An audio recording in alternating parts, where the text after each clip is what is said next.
Time's up, Admiral. Here it comes. Chevron 1, coded. For my ally is the Force, and the powerful ally it is. Life creates it, makes it grow. You failed your hands. I am a Jedi, like my father before me.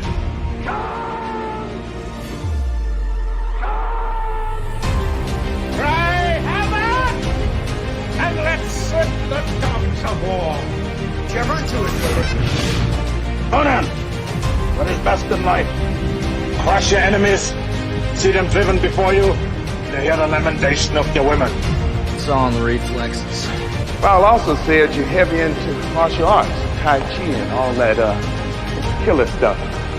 I suppose we have to register you as a lethal weapon. Chevron 3 encoded. And somebody ought to belt you in the mouth. But I won't. I won't. The hell I will. Chevron 4 encoded. Do you expect me to talk? No, Mr. Bond, I expect you to die. Chevron 5 encoded. You take the blue pill. The story ends. You wake up in your bed and believe whatever you want to believe. You take the red pill. You stay in Wonderland. And I show you how deep the rabbit hole goes. Chevron 6 encoded. Now, come on, you can, monkey boy. Great Scott! Back off, man. I'm a scientist. You shall not pass! I thought I'd die fighting side by side with an elf. What about side by side with a friend? A day may come when the courage of men fails, when we forsake our friends and break all bonds of fellowship. But it is not this day.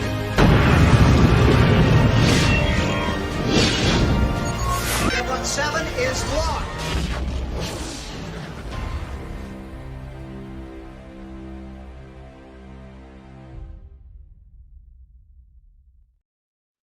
Hail and howdy, everybody. Welcome back to Saturday Night Drive-In, where we take a break from the nonsense and try to enjoy the movies we watch, have relatively civil and robust debates about stuff, and just have a good time.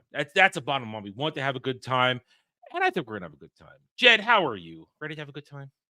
Oh, I'm very ready to have a good time. This movie is a hell of a lot of fun, and we definitely need that with the current state of entertainment, just to take a break. That's why I love this show, is we take a break from the nonsense like The Acolyte, Disney, Doctor Who, and we're just like, hey, this is a fun movie. We had a good time. Fun movie, but many flaws.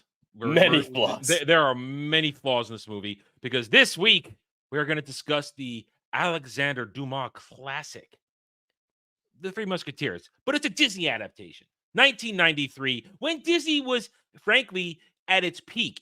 This is the middle of the Renaissance Disney. They are riding high, and at the time, this is a packed cast at the time. But even though it's a packed cast, I will say some of those performances. All right, but all right, so Jed, this is your choice. So hail and howdy to the chat. First, of course, everybody, hail and howdy across both channels. We're happy to have you guys here on this busy Saturday afternoon into evening. We hope you guys are going to have a good time. Hit the like button. Subscribe to the channels, although you're already here. You know what to do. You know what to do. We hope you guys have a good time live or on the replay. So, Jed, this is your choice this week. Set us up. This is what, the 1600s? Yeah, I believe it's 1625. It's pretty early in the 1600s, as far as I'm aware. So a little bit earlier in French history than I'm familiar with. I studied a lot of, the American Revolution that tied into France at the time, and then, of course, the French Revolution. So the 1600s aren't really something that I'm very familiar with, at least when it comes to historical speaking. I did read this book when I was a teenager. I don't remember much about it. I could just, know the two different movie variations and realize, all right, what do they have in common? That's probably in the book. That's the extent of what I remember from the book, is compare and contrast. But yeah, this film, it's very Disney, as you said in the pre-show, very Disneyified, but in classic Disney style. This is good Disneyification. It's not modern stuff where we're like, oh, they made everyone gay, so Disneyified. It meant something else back then. And so, yeah, this movie's just a hell of a lot of fun. I can't say how accurate it is either to the history or the book. Well, I don't it's expect it to be very accurate. It's definitely not historically accurate because Alexander Dumas is writing a fairy tale within reality, especially when you go farther down the timeline of these characters. He's trying to line things up with events, but it's slotted inside historical characters, in fact. So we accept that. And I myself, I don't think I've ever read the book. No, I haven't. There's not something they made us read, but I'm familiar with the story. I've seen the 70s adaptations. I've seen them. There's numerous adaptations of the Three Musketeers, even ones that weren't written by Alexander Dumas, as you well know. And they can go in many directions, or sometimes they can lock into getting pretty accurate. And I think as far as keeping to the general storyline, this is fairly accurate about what goes on. D'Artagnan wants to be a musketeer. He gets involved with the remaining musketeers who are on the run after Richelieu has disbanded them in order to set up an assassination plot. And then basically it's a race to stop the king from being assassinated. And that's about it. Now, I think what was this clocked in an hour, 45 minutes? I think this was clocked in at. Yeah, it was pretty fair length. Yeah. Even though it's a tight, they still move pretty quickly. The plot does have an issue of moving forward just for the plot's sake. You know, like D'Artagnan passing out in the middle of the road at the beginning of the third act and just happened to come across the spot he was looking for. The first person who came across him on a busy road from Paris to Calais was the person he was looking for. Yeah, and the plot just seems kind of happen. We don't spend a lot of time with these characters. And these are fascinating characters. As in future events, you get a lot more to do with them. And thing is, I wish the movie had slowed down a little bit, honestly. Just slow down a little bit. Give us more time. Because I'm going to be honest, I don't really feel like Oliver Platt's Porthos or even Charlie Sheen's Aramis, they're not developed. No, they're comic relief. That's it. Yeah. Yeah. And they're great as comic relief. Like they give good performances that make them endearing, but there's no depth to them beyond, oh, he takes death very seriously and he's religious in Aramis's case. And in Porthos's case, he's just a womanizer drunk. That's Wine, women, and song.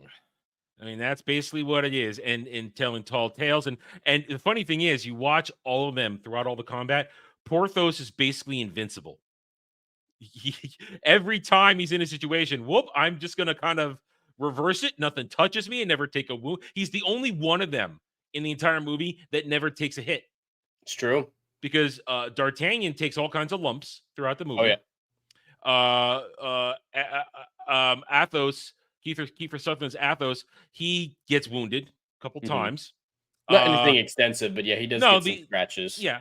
Yeah, and Charlie Sheen's Aramis, he gets shot, gets saved by the cross. He gets shot. That's it's a broken rib still. Yeah, and but Porthos, he just kind of glides through the movie. Always has a trick up his sleeve, whether it's the 3-part knife. He's got a bola he'll throw at you.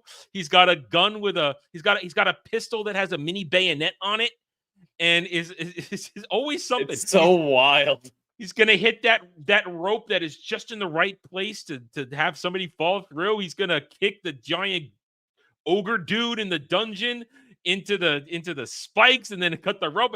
It's just always something. He doesn't have to work very hard. I mean, he's good at what he does. Most plot armor. Yes, he's good at what he does, but it's just always something there.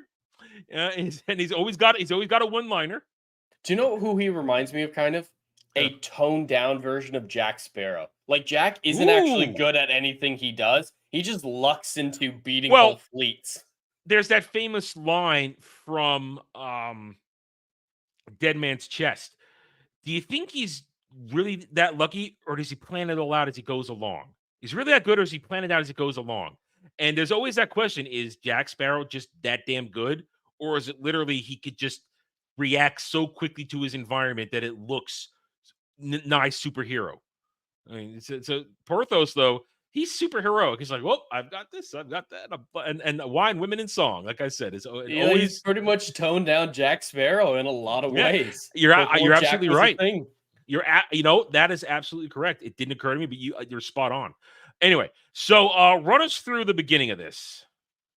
So the beginning starts out with Chris O'Donnell's version of D'Artagnan in a fight with Gerard, I believe his name is, a local guy who Played D'Artagnan by has. Paul McGann, your I favorite. didn't know that until I saw, like, I'd seen this movie as a kid. It'd been a long time, but as he's talking in that opening fight scene, I'm looking at him. It's like, he looks familiar. And then my eyes just got big. It's like, what the hell is Paul McGann doing Paul in this McGann scene? just screeching through this entire movie.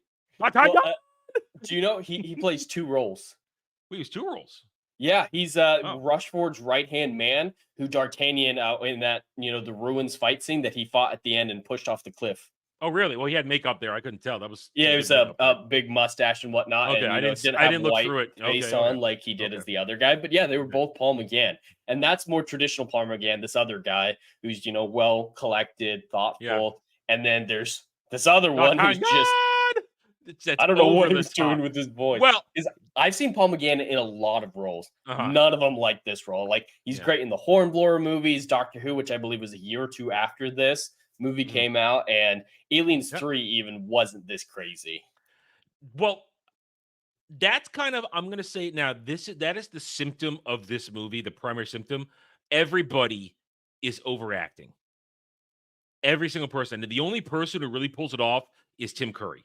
Because he's Tim goddamn Curry. He's the only one who can lay on the cheese and make it sound sly and smooth and make it work. Everybody else, and really creepy in this movie. Yeah. Well, Tim Curry is the best thing in this movie, as far as I'm concerned. Oh, yeah. He's the best thing because he does bad guys so well, and his overacting, his cheesiness, his camp, his chewing the scenery, it just works because he understands how to be that character.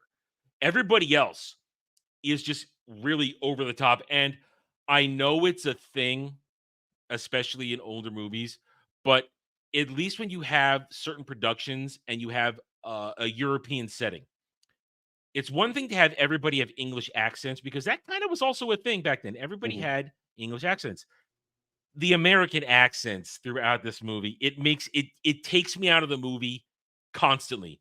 Chris O'Donnell, Kiefer Sutherland, Charlie Sheen, Oliver Platt. They don't even try. They're not even trying.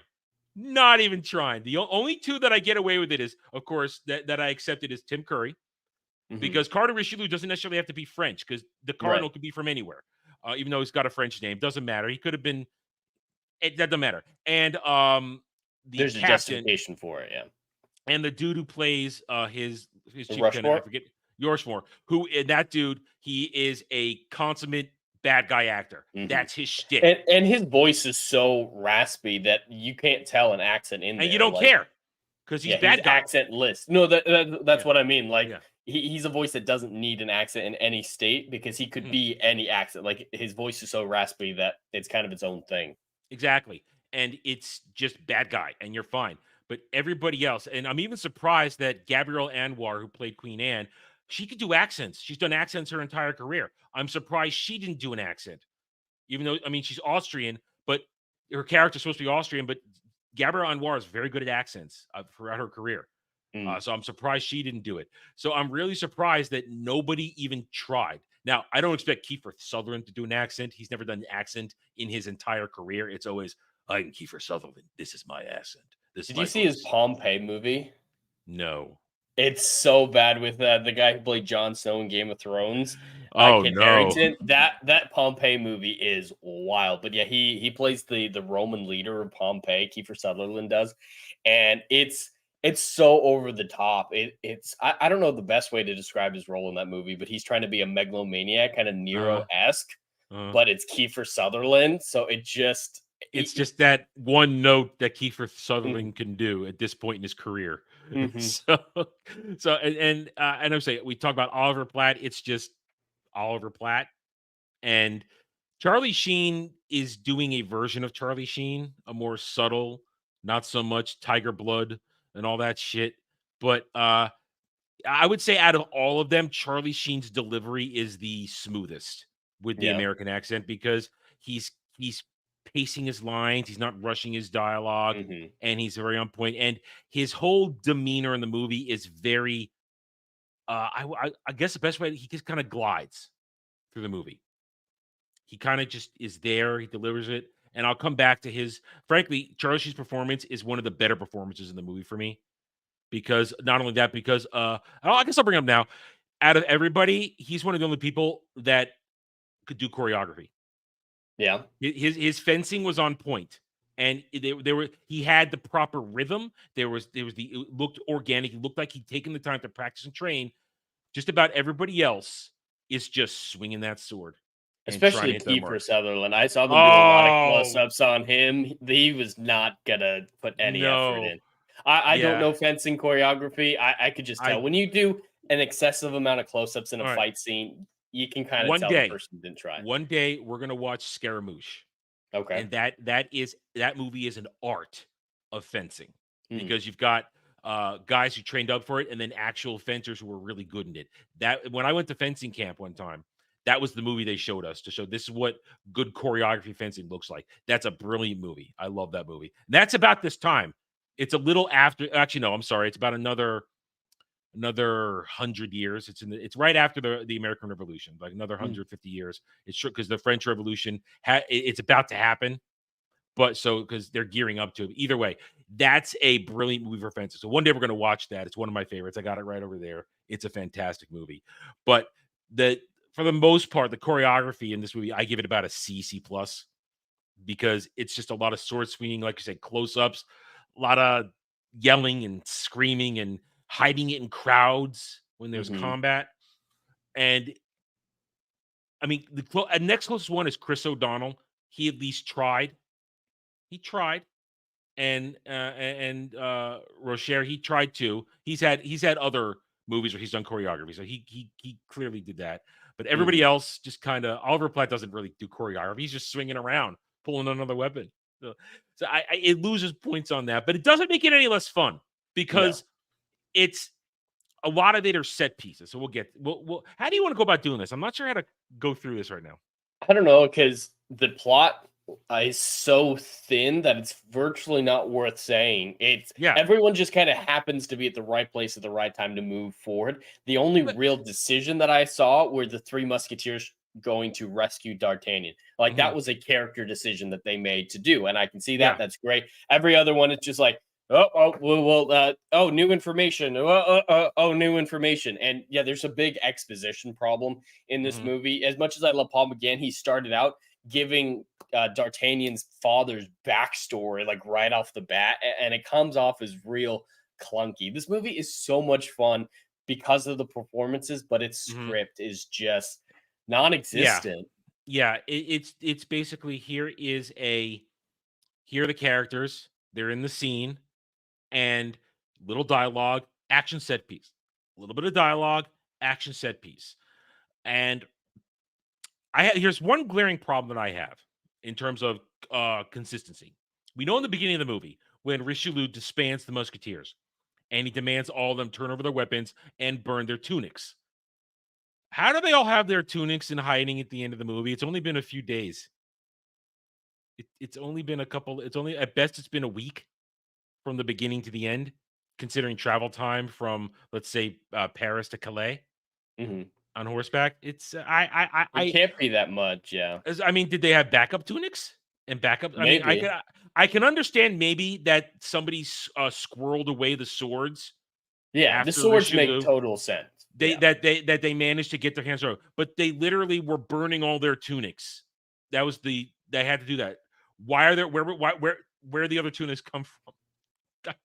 Maybe the burning was more symbolic. I mean, I could see them having multiple uniforms. Every military, you have one or two spare. So I guess I could see enough of a justification, but it's still like. But it jumped out at me today or yesterday when I was watching because I hadn't. You don't notice those things when you're watching it 20 years ago, 30 years ago, and just watching it and enjoying it. But now to actually give it a legitimate, objective review. It's little inconsistency. They didn't have to burn the tunics. Giving up, I think they could have done without burning the tunics and had that little slight inconsistency for them because that means every single musketeer still had a tunic when they show up in the third act. It just jumped out at me because I've seen this movie a number of times and I'm watching them burn tunics and I'm waiting for that third act moment, which is brilliant. The third act for the final battle, it's a brilliant set piece. It's well set up, well played production value, and it looks great. But I found myself wondering, wait a minute, They're all going to come rushing in later wearing their tunics. Why are they're burning them? All right. I guess I have to just put it aside. I'm just Yeah, gonna have to put it I aside. do agree with you. It's noticeable. There are justifications for it, but Mhm. it's not It something that takes we should. headcanon.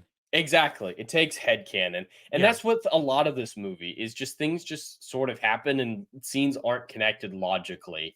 Mhm. And that does bother me. I still grin through this entire film, loving it, but Oh, I relaxed watching this, and Mhm. my criticisms are from a production standpoint. It's not really about the story because the story is a simple story for king and country, for loyalty, for brotherhood, protecting people. A good man, a young King Louis there wants to do good, but he doesn't have enough power to do good. So those who are corrupt and more powerful are trying to take his throne from him and kill him. It's a very simple story. And Mhm. frankly, out of all of this, the following stories are much more interesting than this Really? one. This basic one is kind of just a simple setup. And but it introduces these characters. I would say honestly, the Three Musketeers is better as an introduction to Dumas' world that he likes that he plays in than anything Mm. because it's fun. It's swashbuckling, is what it is. This is swashbuckling. This you want to sit back, you want to watch your heroes save the day, and that's what this is. These are heroes who are gonna find a way to come out on top. I mean, because like you said, I don't know if there was an assassination attempt on what is this, Louis the 15th? I think this is Louis the 15th. Might be Maybe. maybe. There's I so don't know. many Louis. Yeah, I think it's Louis 15th. Someone can correct me if I'm wrong. I don't know if there was an assassination attempt in the period of time on him, but it doesn't matter because it's fantastical. Mhm. Because this kind of thing wouldn't happen with men running across the countryside being chased by soldiers of the cardinal trying to stop a plot to out. And of course, there were secret treaties. This is Renaissance Europe. Yeah. That shit's happening all the time, and people are being married off, and deals are being made by Max. That's real. But uh a cardinal, now see that's kind of that's where you have to take a step away from the believability of history to the Mhm. actual thing. The church would never allow one of their princes, because cardinals are princes of the church, to Right. sit on a throne. Oh, yeah. No, they They're would have excommunicated or at least removed him from the order, I'm guessing. yeah, yeah, but But that's a lot of what doesn't make sense yeah. for me is the justification of the whatchamacallit, the Duke of Buckingham. That Mhm. treaty doesn't seem like it's as big of a deal. Like the cardinal has to prove he's capable to get this treaty signed. Buckingham Mhm. won't sign it unless he kills the king of France. Well, if he's killing the king of France, why does he need Buckingham? He's already got his Cardinals Guard, which are Well, basically the city guard. There's hundreds and hundreds of them. It's yeah, practically an army on his own. I but don't it's see only the enough to lock need down for the city. Buckingham. It's not enough to lock Well, down once you have territory. the throne and Yeah. you use that justification, like he said, oh, the Musketeers have come to kill their king, and he's still manipulating everyone. Mhm. If England came in and sided with him, the local people are not going to like that. In fact, a treaty with Buckingham is one of the worst things he could have done Mhm. strategy wise. Well, the problem here is that, and this is where this movie fails a little bit in the world building. There, it makes it seem as though France has no standing army It when does. it does, because Well, and there that's what I are mean is, yeah, it makes it seem that way. because they this is where we talk about Disneyfication. Disneyfication back then is harmless, but it's not. When we talk about Disneyfication, it's about inaccuracies because they leave shit out. They Now you're just talking, simplify till there's yeah, no texture.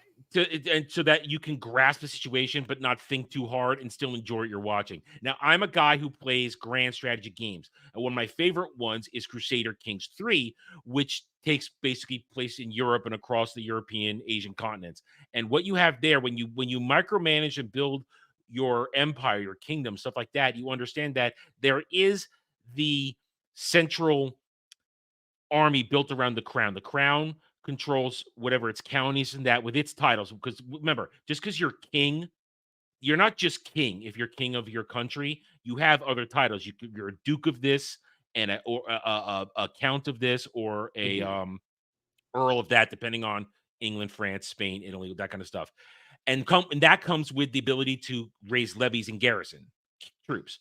But you have only your part. When you want to make another army, when you want to make a grand army, you require your vassals. If your dukes, your marquises, your stuff like that, you require them to then send part of their household, their garrisons, their levies to build your army. So France, that's how all these countries made their armies back in the day. They would raise levies from the different vassals, and the vassals get to keep their own personal section. They always have to contribute part to the grand army of the country. And the Disneyfication of this makes it sound like when they're saying, "Oh, we need the Musketeers to go to the front lines for coming war with England." What? What? It's Disneyfication where they've simplified it down to make you think that that's how they make an army back then. That's not how it works. There's not enough Musketeers to make that a reasonable thing to do. If you want to, take some, just like you're saying, take some of the Musketeers, put them in the regular army, there's a justification for that. But and if you did that, they're officers. These aren't infantry. These are captains. These are lieutenants. These are commanders.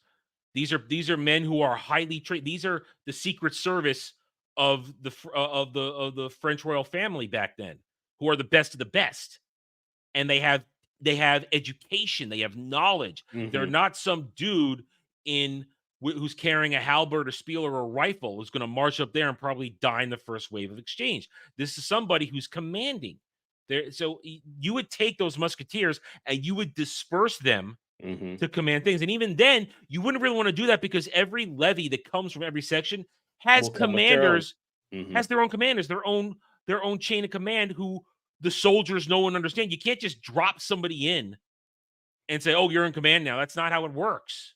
So, but it's Disneyfication, but it's harmless. But its harmlessness makes it simplistic. And that's, I think, what we're talking about with this movie. You have the simplicity of these three dudes, the three Musketeers, Aramis, Arthos, and I just said it out of order. Porthos. Athos, Porthos, and Aramis. Aramis, yeah. As you say it out of order, you can't get it right. That these three dudes are somehow gonna rally the country all on their own and uncover. It's fantastical. But that's what you have to understand. It is fantastical. Well, and it also kind of makes the world seem small. That's something that bothers me a lot, is when, even just in a period piece like this, or even something that takes place on Earth, not even in a fantasy or sci-fi setting, is when you make the world seem small by everybody knows everyone. Oh, just happens that Chris O'Donnell's D'Artagnan decides to be a musketeer right when all this is happening, and the bad guy's right-hand man is the one who killed his dad. And then, the spy the Cardinal uses is Athos's ex-wife, who he thinks is dead. It's like everyone's related and connected to everyone. Everyone knows D'Artagnan's dad. And it just makes the world seem so small. And even though, remember, France, it's not a large country. No. This is Europe. Nothing is large. Everything, the travel distances really are small. But they, as I said, because of the pacing of the movie, things happen too quickly. When Richelieu says, "Hunt them all down, mercenaries," man, the word got out quick. That got out fast. They were waiting on that fort to fire cannons at them. How did they know it was them? Yeah. How did they know it was them? That spyglass. Even so, there's not like there was wanted posters circulating. No, and it's not like they're wearing their musketeer uniforms. No, they had their tunics in their satchels. They were wearing their tunics, and you can't identify their. And yes, they have musketeer swords. Their rapiers are musketeer class. You need to get a little bit closer. Yeah, you can't see it. So how did they know it was him? So there's a lot of, you just gotta go with it. Yeah.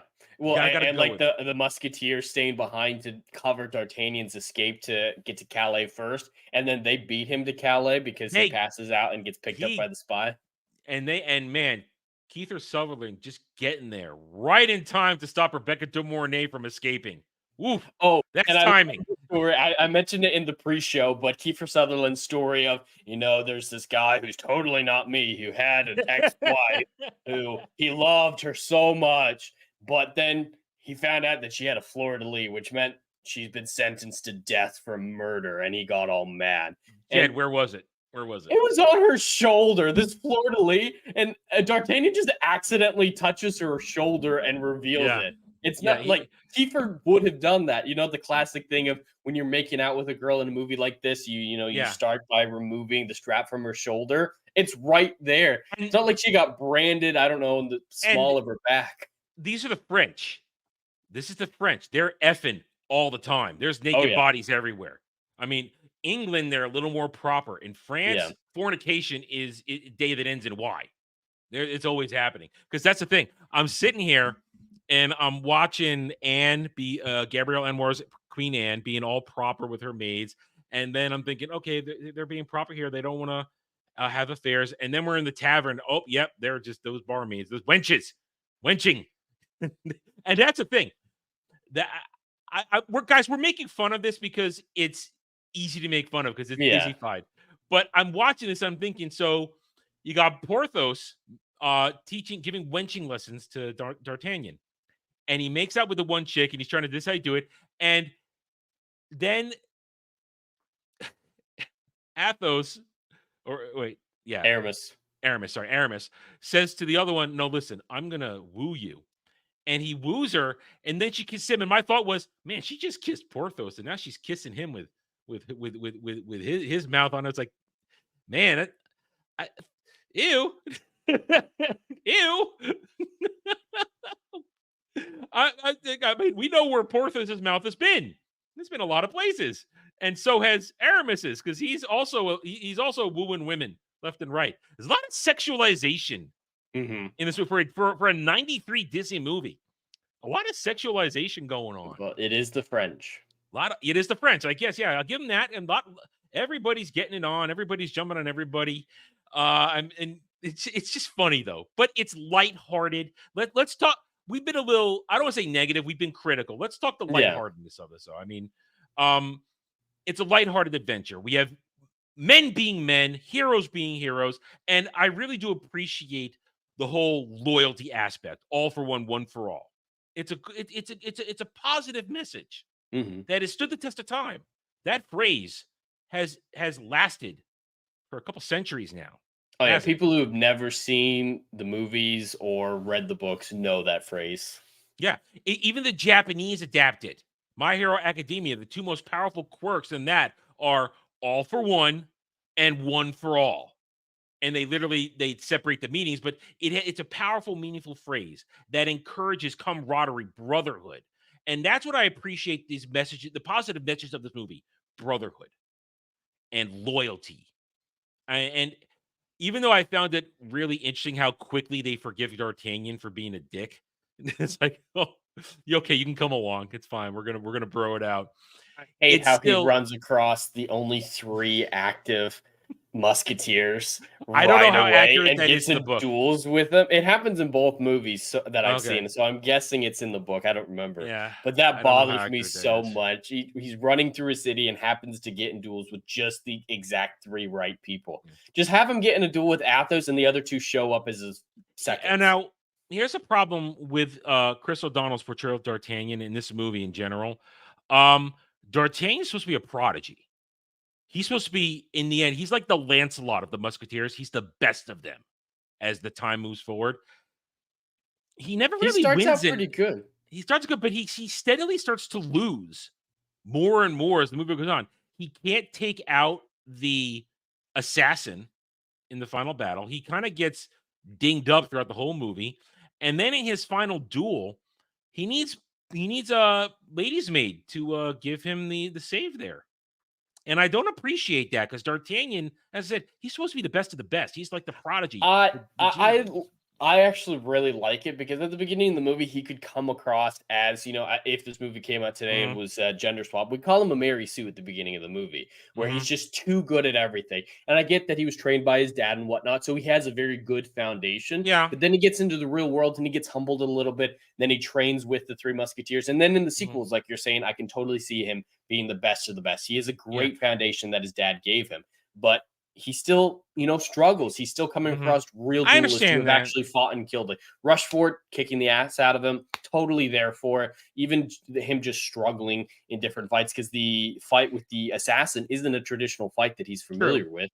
And in the captain of the Cardinals Guard that he fights, who's also Paul McGann, that one he does win. He wins but that he does one. struggle Yeah. a little bit. So I I just- feel like it's a good amount. Like I it's showing just his don't great like that foundation. final hit on Rushmore. I just don't like that where she Mm. pushes the rapier into his hand and he gets that just I don't know how It could have accurate that been is. done Yeah. better, Yeah. but him being bested by Rushmore, at That's least to that fine. extent, Struggling. makes sense because Rushmore's the one who killed his dad, and he was Yeah. trained by his dad to a certain extent. No, see that fight, I'm okay with Rushmore dominating, winning, and him getting a lucky hit to win. That's not my problem. Is the fact that she pushes the rapier into his hand. He's done right there. It's just something about that as our hero. It's still better than the 2014 version where Rushmore throws his sword up in the air so high he forgets how far it went, and then D'Artagnan just looks up in time to grab it, knock his sword out of the way, and stab him. Yeah. It's like, oh, I threw it too high in the air. I forgot. I mean, where it was. Rushmore shows overconfident in this one by taunting. He's gonna switch to a double-handed downward thrust grip, and I keep hitting my microphone.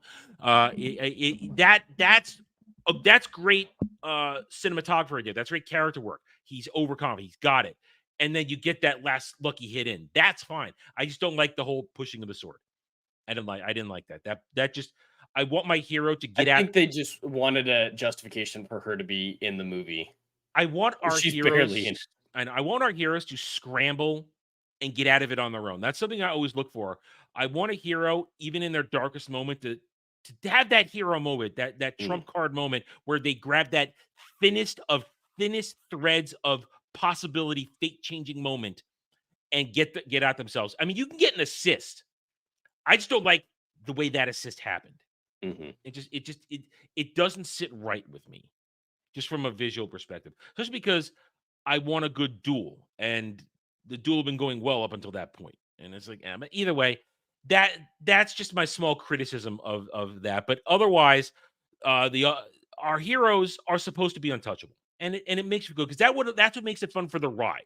I think you could agree on that. That's what makes the ride fun when they're just going through everything. And but I'm trying to be positive, but I keep coming back to the negatives that bugging me. It makes sense with this film. Yeah. It is not a deep film. It's not even a really well-written film. I think the performances and just the general music atmosphere is what makes it so much fun, but I don't think the script is good. So the fact that we keep coming back to criticism, I don't think is a bad thing. Subjectively, I absolutely adore this film, but since this is a review, I like to show the objective side of things. So yeah, I don't think there's I mean, let's talk about Lady De Winter. Everything with her in this. Rebecca Mornay, this is her peak hotness at this moment. Rebecca Mornay, beautiful woman. And Disney showing us that cleavage. Good job, Disney. There's a lot of cleavage in this movie. Good job, Disney. And that's all her. I mean, Rebecca Mornay, she that was all her. That's real. But there's a stiffness to all the Lady De Winter scenes. There's a stiffness. And Rebecca Mornay, who's a good actress in other realms, I would say, honestly, throughout all this, her performance is kind of the weakest. It's practically non-existent. Yeah. She makes a lot of weird decisions with her performance and just writing wise. I'm not a fan of most of her scenes and her backstory. I really don't like her backstory. But the two scenes of her that I love is in the prison cell with Kiefer Sutherland's Athos and her death scene. Like, that's actually saying something interesting. The whole he's still going to let her die even after all this, even, how much he cares about her and feels like he's betrayed her. And there's a lot of interesting character meat there. I feel like her performance makes sense in those scenes. In other adaptations, there's some to it. I swear to God, I think I remember from the 70s adaptation, D'Artagnan actually does her, if I remember that adaptation. It wouldn't surprise me. There is an affair. And when he's in her clutches, he does sleep with her. I think I remember that in 70s adaptation. I haven't seen that one in 40 years, I think. It's been a long ass time since I saw. Maybe 35 years. Maybe 35 years. It was like late 80s, early 90s when I saw that adaptation, and it was on TV, so I just watched it. And then I rented the Four Musketeers, which was kind of a fabrication. Didn't really happen, but the briskness. I think the worst scene for me is that she's seducing him, D'Artagnan, in this one, and then decides to pull out her dagger from her hair and try to kill. Now that's a good moment where yes, he overpowers her, and she has to call for help. Yeah, But she should have used poison. That made more sense for her Yeah. character. She was already giving him a drink. Like, of course, she wanted to take care of him, be all protective and whatnot, and have a little Yeah. plaything. But as soon as she finds out who he is and what he's doing, the weapon of choice for a woman like her in high society would have been poison. Not to try and gank him in the throes of attempted passion. And in the most obvious way possible. Yeah, and at the same time, man, D'Artagnan. Hi, I'm D'Artagnan. I'm gonna be a musketeer, and I'm hunting for a traitor. He's so dumb in this movie. And that's the thing. D'Artagnan's not stupid as a character in the traditional portrayal of his character. He's not an idiot. But in this one, the Chris O'Donnell's fresh facedness is a little too much for me. I agree. The constant. I don't know why in the 90s they felt like he was going to be some big hotshot because they tried to put him in everything back then. I mean, he eventually found his place in NCIS Los Angeles, and he had that show ran forever. That's one of those. It just he got a lot of mileage out of that show. But this Batman and Robin, Batman Forever is like, yeah, he doesn't have a movie presence. That's the thing. He has a TV presence. Yeah, he doesn't have a movie presence, and that was, and that's why. That's why he's, to me, in the end, he was a weak casting as D'Artagnan. But he was the thing. This is 93.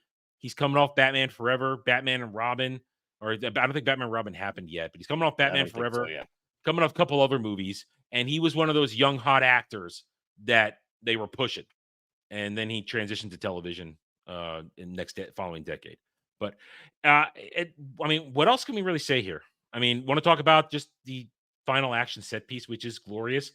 All the Musketeers rushing against the Cardinals' troops. That's glorious. That's glorious. I love it. It's the highlight of the movie. But that's what this movie is. Dialogue, action set piece. Dialogue, action set piece. And you just enjoy the ride. Yeah. Just enjoy the ride. It's very much a turn your brain off type movie. And it's great as that. It very much does a good job at being background entertainment. Yeah, it's an incredibly fun movie. I was watching it while playing Final Fantasy 14. That's what I was doing because I don't have to pay that close attention, and I've seen it before, so it's not like I know. It was as much. I remembered it as pretty much as I remembered it pretty well. But of course, I was during Q's the 14, so I'm actually was watching. But I could do other things while watching it. It's not a focus so hard. I got to watch this facial expression here. I got to watch this piece of dialogue here. I'm going to memorize this exchange because this is an epic exchange between two fantastic actors. It's not that, but it's a fun little harmless ride. And it's something you can show your kids. It's a fun movie you can show your kids. And in the classic Disney sense, not worry about indoctrination, but actually have fun family entertainment. Because that's what this is a family version of this. Absolutely. A very family version. And they save the day and everybody gets their desires. And I think that final scene, though, where Paul McGann and his brothers come up, D'Artagnan! And then it's, the entire Musketeer Corps chases them down. What? Come on. It's so wild. With Porthos be like, we also protect each other. Yeah, getting a little gay there. I don't know, whatever. You're getting a little gay there. And I feel like Paul McGann, he's proven himself to be a coward throughout the entire movie, and now D'Artagnan is a musketeer, fresh from his ceremony. He's got the tunic on. He's got the tunic on. He just saw the King of France, and you're gonna, bother him now. I feel like he's too dumb for that. They ran that joke way too far into the ground. Oh, absolutely. After the initial early chase, that one should have been gone. Even when he I would have accepted the taunting when he's going to get decapitated. I could accept him taunting him there, but that should have been the last we saw of Paul McGann's character. That should have been it. Don't lose your head. Oh God. And you say that, I think of Highlander. Don't lose your Queen's Highlander. Don't lose your head. Don't lose your heart. So, okay, we're not going to do that. Anyway, I got anything else to say on this? Because I'm all out. I got nothing left. Not particularly. Like we've beaten into the ground. This is an incredibly thin film. The plot moves forward for plot's sake, and there's a lot of stuff that is just too wild to believe. Like the tunnels below and the secret dungeon is kind of wild beneath. Yeah, the it's not like palace. it's Versailles and Yeah. it's huge, a huge mansion that could have under shit. This is still just Paris. Yeah. And There's just a lot of weird things. I think the film is entirely carried by its cast. Even the ones who aren't giving, traditionally good performances, they're Yeah. very entertaining performances. Yes, And I'll give so you that. they're very fun. Like Porthos doesn't make any sense. He has no depth, but the actor is having so much fun, and that translates to the audience. We see him having fun, so we want to have fun. So I absolutely enjoyed this film, but it was not written by someone who's familiar with a lot of the, basic storytelling principles. There's one line from Porthos that kind of makes me wonder, because I don't know if there was that kind of contact that far. I mean, I know that I know that Europe had gotten all the way to Japan. For him to say the Tsarina of Tokyo, what? That was a weird line. That's a weird one. I can understand. He's clearly Empress. making fun of every. I can understand Queen of making it America. all up. I can understand that because the French maybe don't know what's going on over in America because their colonies have been reduced. Fine, but the Tsarina of Tokyo, that one. Well, I know that it's very early on in America. Like Jamestown would have only just been established. Yeah, so it's those. Tighten up that writing. Anyway, so Jed, it's your week. You get to score it first. Okay, so yeah, like I said, this film is a whole hell of a lot of fun. Absolutely recommend it to people. Yeah. If I were being subjective, I would give this a 9, probably maybe an 8. Like that's how much I love this film. Even with my current lens, like a lot of the movies that I loved as a kid, I've watched now with a critical eye, and that critical eye has ruined my enjoyment of it to a certain extent. But that didn't happen on this one. I still saw all the critical flaws in it, but I still had a blast. And those writing problems are substantial. And performance-wise, there are substantial issues with this film. So I don't think I can, in good conscience, give this anything above a 5 out of 10. Okay, I'm kind of right there with you. While a fun ride and a legitimate, enjoyable, friendly movie that you could just sit down, relax, and just enjoy that very thin, lighthearted ride, the overacting is just so there in my face. Everybody's just giving too much in every line. Little miscast. The American accents. At least do British accents. At least do British accents. That's acceptable for French characters. We see it all the time in period pieces. We can accept that. But everybody talking with an American accent is just it's Disneyfication. The ups and downs of the choreography get to me because you have Charlie Sheen, as I said, who clearly spent some time working on it. He was very smooth and graceful in all his movements, clearly practiced. But then Kiefer Sutherland is just charging in and just it all over it. But it's still fun. Our criticisms are objective criticisms. We don't hate the movie, but we have to be fair. We have to be fair. It has a little bit of a pacing problem. The story is not as deep as it could be. Again, I haven't read the book, but there is more story to this and a lot of setup for future events. But it's still a fun ride. You can watch it with your kids. You can turn it on background. It's a good movie. I do recommend it. But like Jed said, I can't give it much more than a 6 out of 10. I can't do it because it's not something that I want to hold up there and say, oh man, this is must watch.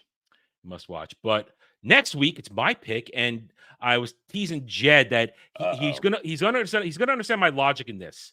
Next week we're going to watch the 1998 adaptation of The Man in the Iron Mask. We are going to stick with Alexander Dumas characters, and now that movie. You thought this is a cast? Listen to this cast, Jed. Jeremy Irons, Gabriel Byrne, John Malkovich, Gerard Depardieu, and they've got a young Leonardo DiCaprio as Louis and Philip. So that's a cast. I have seen this film before. Okay, so you have seen one. Okay, yeah. So this is a serious adaptation where this movie has meat on its bones. So I've always enjoyed this movie. It's one of the few Leonardo DiCaprio movies I actually like because I despise him. I hate Leo. I hate him ever since Growing Pains. I've hated Leonardo DiCaprio. Oh, that's how far back Don't tell me that. Catch Me If You Can's on my list to do soon. I love that film. I can stomach him, but I have some movies I like a lot of them, and I like.